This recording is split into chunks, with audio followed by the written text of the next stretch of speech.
वबरकातुहू। नाज़रीन करम, मरी में तकरीबन 21 से ज्यादा लोग जाँ बहक हो चुके हैं। अगर हमारी पाक आर्मी वक्त पर ना पहुंचती तो ये गिनती इससे भी ज्यादा बढ़ सकती थी। क्या बता सकते हैं कि इस साल ऐसा हुआ क्यों? ऐसी क्या वजह हुई कि हमें इतनी ज्यादा हलाकतें देखने को मिली? दोस्तों, असल में कुछ सालों से ऐसा होता आ रहा है कि मरी की बर्फबारी देखने के लिए हर साल लोगों की तादाद में इजाफा होता जा रहा है। इसी तरह से इस साल भी मरी को देखने वालों की तादाद पिछले साल से कहीं ज्यादा रिकॉर्ड की गई है, जिसकी ट्रैफिक बहुत ज्यादा जाम हो चुकी थी। इन हलाकतों की वजह रोड ब्लॉक थी।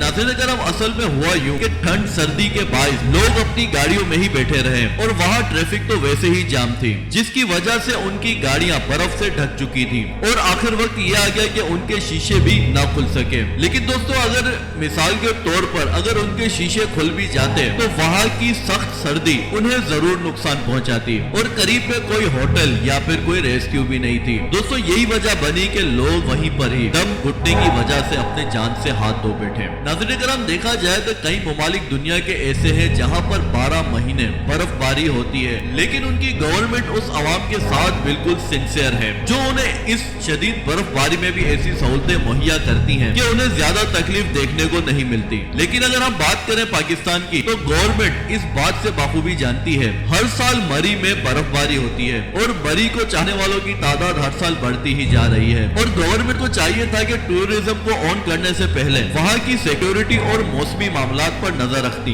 दोस्तों, कहा यह जा रहा है कि वहाँ पर जो पानी नसीब हो रहा था, जो हमारे इलाके में 30 रुपए की बोतल मिला करती है, वो वहाँ पर 500 रुपए की बेची जा रही थी। इसी के साथ साथ जो किराए पर कमरे हमें 2000, 1500, 3000 में अच्छे से अच्छा कमरा मुहैया करते थे, इस बार मरी और माफिया ने मिलकर उन कमरों की कीमत 30 से 35 हजार रुपए कर। कहा यह जा रहा था कि कोई होटल तो 60-60 हजार रुपए के कमरे बेच रहे थे। नाज़रीन करम, इससे ज्यादा शर्म की बात हमारे मुल्क के लिए क्या हो सकती है? मरी के लोग और माफिया इस इंतजार में थे कि जितने ज्यादा लोग होंगे उतने ज्यादा हमारे कमरे की डिमांड बढ़ेगी। नाज़रीन करम, बताया तो ये भी जा रहा है कि मरी की हालत अब यहाँ तक पहुँच गई है कि लाशों को गाड़ियों से निकालना भी मुश्किल हो चुका है। दोस्तों, मरी इस वक्त पूरी तरह से माफिया की लपेट में है और ये माफिया कोई और नहीं बल्कि हमारी गवर्नमेंट के ही बंदे हैं। तो आपने कमेंट्स में जरूर बताना है कि अगर हमारे टूरिज्म की हालत यही रही तो क्या दूसरे मुल्क के लोग हमारे मुल्क घूमने आएंगे? दोस्तों, मजे की बात यह है कि गवर्नमेंट ने अपने ऊपर इल्जाम लेने से साफ मना कर दिया है। उनका कहना यही है कि ये सारा कसूर आवाम का है। आवाम क्यों गई वहाँ पर? बारे में आपने अपनी राय कमेंट्स में जरूर देनी है। तो मिलते हैं कल इसी तरह की वीडियो के साथ, तब तक के लिए खुदा हाफिज।